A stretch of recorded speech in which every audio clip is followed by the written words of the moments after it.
Hello दोस्तों, welcome back. आप देख रहे हैं कॉफ़ी विद सुमित जैन। मुझे एक बड़ा ब्यूटीफुल क्वेश्चन पूछा गया कि चाइना का जो इकोनॉमिक सिस्टम है वो क्या है। क्या वो सोशलिस्ट है या वो कैपिटलिस्ट है? हम इन्हें किस कैटेगरी में देख सकते हैं और इन्होंने इतनी तरक्की इतनी जल्दी कैसे कर ली? अब ये बड़ा इंपॉर्टेंट क्वेश्चन था। मैंने कहा इसके ऊपर तो जल्दी से वीडियो बनाना पड़ेगा। अब देखिए चाइना का जो इकोनॉमिक सिस्टम है ना, ये एक टॉपिक ऐसा है जिसमें जितनी मर्ज़ी डिबेट कर लो आप, वो बहुत साल लग जाएंगे उसमें। रीज़न बीइंग ये बहुत डिटेल्ड टॉपिक है, क्योंकि कहीं ना कहीं एक मिक्सचर है, एक कन्फ्यूजन है इनके सिस्टम के अंदर जो इन्होंने सिस्टम किया है।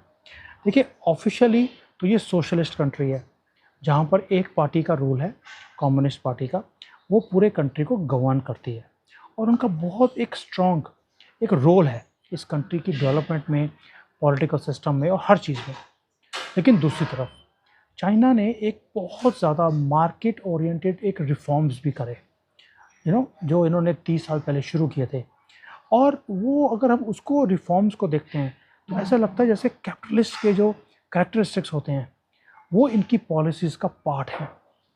तो एक तरफ तो एक कम्युनिज्म हमें दिखता है इनके रूलिंग जो सिस्टम है, दूसरा जो इन्होंने रिफॉर्म्स हैं वो सोशलिज्म वाले नहीं है, वो कैपिटलिस्ट वाले हैं, जो इन्होंने 30 साल पहले यूएसए के साथ मिलकर करे, फिर इन्होंने पूरी दुनिया के साथ मिलकर करे। ये तो हो गया हिस्टोरिकली। अब मैं आपको डिटेल में इनका पूरा जो इकोनॉमिक सिस्टम है वो कैसे डिफाइन होता है, कैसे सोशलिज्म है, कैपिटलिज्म है, और मैं काफ़ी एस्पेक्ट्स लूँगा आपको इसके अंदर जो इनका इकोनॉमिक स्ट्रक्चर है उसके बारे में, गवर्नमेंट की पॉलिसीज़ के बारे में, सोशल डायनामिक्स के बारे में, हर चीज़ में कवर करने वाला हूँ, ताकि आपको चाइना का जो इनसाइड न्यूज़ है वो आपको समझ आए कि इनका स्ट्रक्चर कैसे है और इन्होंने तरक्की कैसे करी।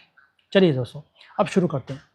तो एक तो जो पहले हिस्टोरिकली देखते हैं कि जो इकोनॉमिक सिस्टम था इनका, वो एक एक रेवोल्यूशन था इनका। इन्होंने आहिस्ता आहिस्ता इसको इवॉल्व किया। देखिए 49 में, 48 या 49 में जो इनकी रिपब्लिक ऑफ चाइना है वो एक सोशलिस्ट कंट्री बना। जब ये कम्युनिस्ट पार्टी के रूल के अंदर आए, इन्होंने कम्युनिस्ट पार्टी बनाई और उसके बाद ये उसकी लीडरशिप के अंदर आ गए। फिर आया उसके बाद माओ का टाइम, जो जनरल माओ था, जिसने मार मार के इनको सीधा किया, क्योंकि ये भी निकम्मे थे, हिंदुस्तानियों की तरह काम करते नहीं थे, बस रिलीजन चाहिए था और अपना निज़ाम चाहिए था, उन्होंने मार मार के सीधे कर दिए। फिर उसके बाद जो है उस वक्त भी माओ के टाइम पर भी ये कम्प्लीटली सोशलिस्ट थे। सोशलिस्ट का मतलब होता है कि हर चीज़ कंट्री आपको प्रोवाइड करती है, आप कंट्री के लिए काम करते हो, कंट्री आपको सब कुछ देगी। तो जो हर चीज़ की ओनरशिप थी, जो कंपनियां थी, फार्म लैंड्स थे, वो सारे के सारे सेंट्रलाइज थे। सेंट्रल एक प्लानिंग होती थी और जो फार्मिंग थी वो कलेक्टिव थी। सारे लोग फार्म में काम करते थे लेकिन कलेक्टिवली, जैसे कोऑपरेटिव होती है। लैंड गवर्नमेंट ओन करती थी। तो उसके बाद क्या हुआ कि एक स्ट्रगल शुरू हो गई यहाँ पर, क्योंकि खाना मिलता नहीं था और दिन में एक बार इनको खाना मिलता था सिर्फ।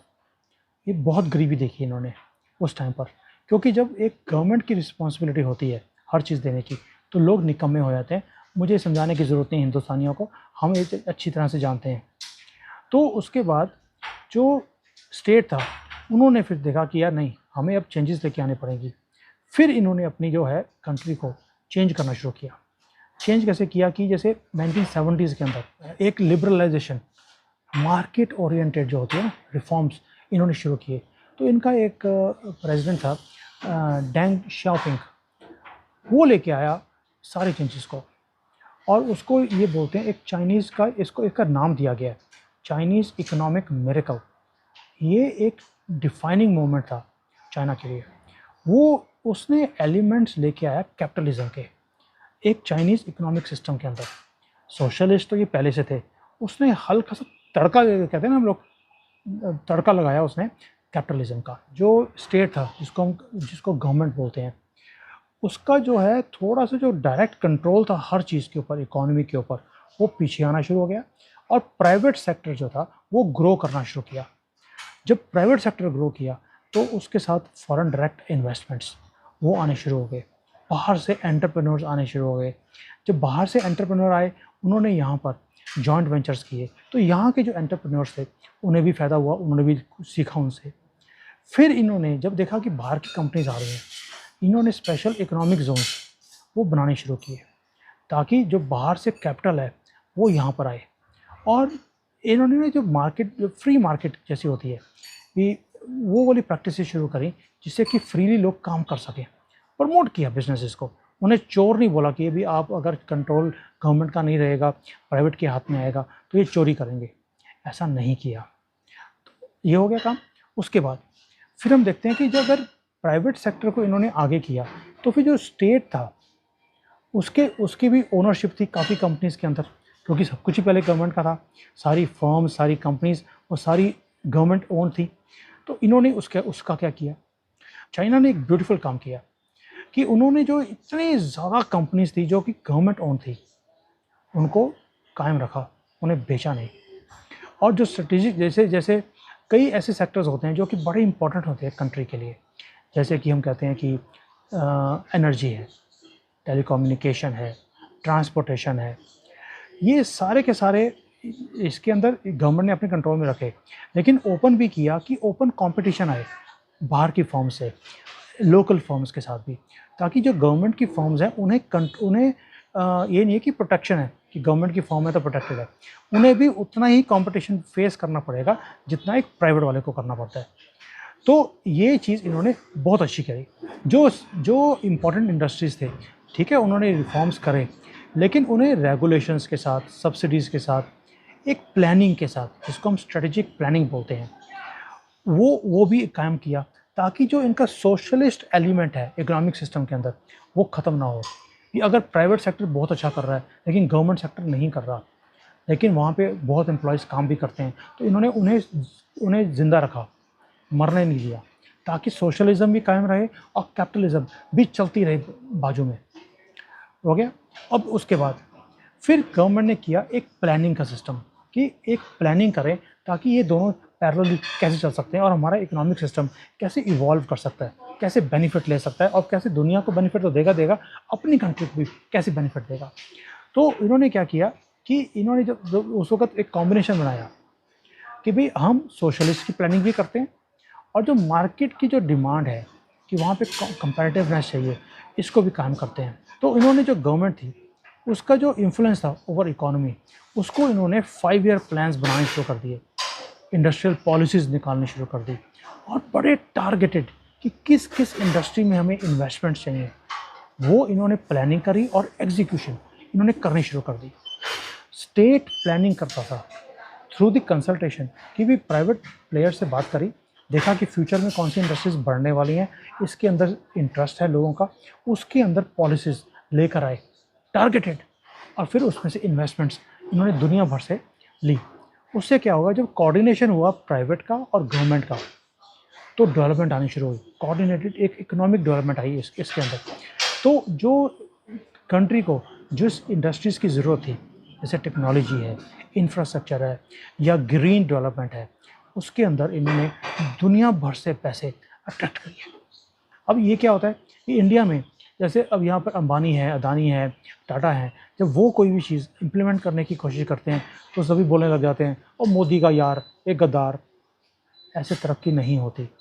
यहाँ पर इन्होंने फ्री हैंड दिया और किसी ने ये नहीं बोला कि ये गवर्नमेंट चोर है, ये प्राइवेट वालों को आगे लेके आ रही है। उन्होंने पैरेलल सिस्टम चलाया और तरक्की आप देखिए, इन्होंने दुनिया को फेल कर दिया। उसके बाद जो चाइना की जो लेगेसी थी, जो इनकी हिस्ट्री थी, वो थी सोशलिज्म की, और इन्होंने उसको भी एड्रेस रखा कि हमने सोशलिज्म का मतलब है कि सब इक्वल हैं, कोई ये नहीं कि बहुत ज़्यादा अमीर हो जाए और कोई बहुत ज़्यादा गरीब हो जाए। तो उसके लिए इन्होंने जो सोशल वेलफेयर के काम थे वो बहुत करे।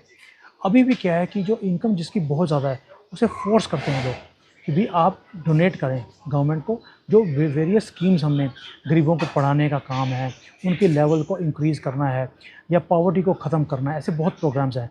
हेल्थ केयर के ऊपर काम है, रूरल डेवलपमेंट के ऊपर काम है। उसमें फिर ये वो फंड्स जो बड़ी बड़ी कंपनी से आते हैं वो फिर इस चीज़ों में लगाते हैं ताकि जो सोशलिज़म है वो मरे नहीं, कैपिटलिज्म में कहीं सोशलिज़म मर ना जाए। इन्होंने वो वाले काम जारी रखे। उसके कारण क्या हुआ कि जो सोशल इक्वालिटी थी वो आनी शुरू हुई। और आपको मालूम है कि दुनिया के सबसे बड़ी एलिवेशन, मतलब कि जो पॉवर्टी था, 80 करोड़ लोग यहाँ पे पॉवर्टी के लाइन के नीचे थे, उन्हें बाहर ले गए। ये दुनिया का सबसे फास्टेस्ट एलिवेशन है पॉवर्टी से बाहर निकालने का, और ये सारा सोशलिज्म, जो प्रिंसिपल ऑफ सोशलिज्म है, उसको ये डिनोट करता है। दोस्तों, अगर मुझे पूछेंगे कि ये सोशलिस्ट हैं कि कैपिटलिस्ट हैं, तो चाइना का जो इकोनॉमिक सिस्टम है ना, वो बड़ा कॉम्प्लेक्स है। वो मिक्सचर है, जैसे घी में शक्कर, दोनों दूध में मिक्स किए हों, तो वो वाला सिस्टम है इनका कि सोशलिज्म भी है, कैपिटलिज्म भी है, दोनों के एलिमेंट्स हैं। जबकि गवर्नमेंट का जो कंट्रोल है स्ट्रेटेजिक इंडस्ट्रीज़ के ऊपर, वो है, लेकिन साथ में इनका जो सोशल वेलफेयर है, लॉन्ग टर्म प्लानिंग है, वो सोशलिस्ट कैरेक्टरिस्टिक है। लेकिन जो इनकी इंट्रोडक्शन, जो इन्होंने मार्केट ओरिएंटेड रिफॉर्म्स करे, प्राइवेट सेक्टर को ग्रो करने दिया, उन्हें दबाया नहीं, उन्हें ये नहीं सोचा कि ये चोर हैं, ये पैसे बनाएंगे तो सोशलिज्म मर जाएगी, नहीं, इन्होंने वो भी करने दिया। और इन्होंने जो एंटरप्रेन्योरशिप है उसको प्रोत्साहित किया, उसे प्रमोट किया कि आप अपनी इंडस्ट्रीज़ लगाइए, आपको जो पैसे चाहिए वो गवर्नमेंट देगी आपको, आप बाहर से फंड्स मंगवाइए, और उसको एडवर्टाइज़ किया इन्होंने, गवर्नमेंट ने, और वो कैपिटलिज्म का आपको एक स्मेल आती है। तो जो इनकी जो सक्सेस है, जो 30 सालों में इन्होंने सारी दुनिया को पीछे छोड़ दिया, उसके पीछे एक ऐसा बैलेंस है जो दोनों सिस्टम्स को बैलेंस करके बहुत ब्यूटीफुली ये आगे चल रहे हैं। जनरली आप 2 किश्तियों में पैर रखेंगे, आप गिर जाएंगे, लेकिन चाइना ने करके दिखाया कि 2 किश्तियों में पैर रखकर भी हम पैरेलल स्पीड पे चल सकते हैं। और इसीलिए जब गवर्नमेंट का कंट्रोल था पॉलिसी मेकिंग में, इन्होंने पॉलिसी बनाई कैपिटलिज्म की, लेकिन जो अपना कोर है सोशलिज्म का, उसको बेस रखा, उसको चेंज नहीं किया, बेस को हिलाया नहीं। जैसे इंडिया में क्या था, हमारा जो सनातन धर्म था, हमारा बेस था, कांग्रेस ने आके उसे हिला दिया, तो देश डगमगाता गया 70 साल से। अब दोबारा से उसके ऊपर, सनातन के ऊपर आ रहे हैं, तो बेस दोबारा से बनता जा रहा है और उन्हें बर्दाश्त नहीं है। तो अगर चाइना ने तरक्की करी है तो उन्होंने इसलिए करी है बिकॉज इन्होंने अपने बेस को कायम रखा, नई चीज़ों को अडॉप्ट किया और उसका फ़ायदा उठाया, और दोबारा से इन्होंने उसी रास्ते पर चलते गए। अगर हम एक्यूरेटली बोलें कि भाई ये कैपिटलिस्ट है कि सोशलिस्ट है, तो ये इन दोनों का बैलेंस है, ना ये सोशलिस्ट है ना ये कैपिटलिस्ट है, ये दोनों का बैलेंस है। ये बिल्कुल मिडिल पाथ पर चल रहे हैं, जिसके कारण इनकी तरक्की इतनी तेज़ी से हुई है। शायद इनसे हमें भी कुछ सीखने की ज़रूरत है कि हम भी अपने देश में 2 सिस्टम्स 3 सिस्टम्स को लेकर मिक्सचर लेके आएँ, उसको बैलेंस करें, और तब हम तरक्की कर सकते हैं। थैंक यू दोस्तों, thank you for watching, keep sharing, keep liking, keep sending your comments, but send me what all you want to learn. I'll make videos for you accordingly. Thank you. Jai Hind.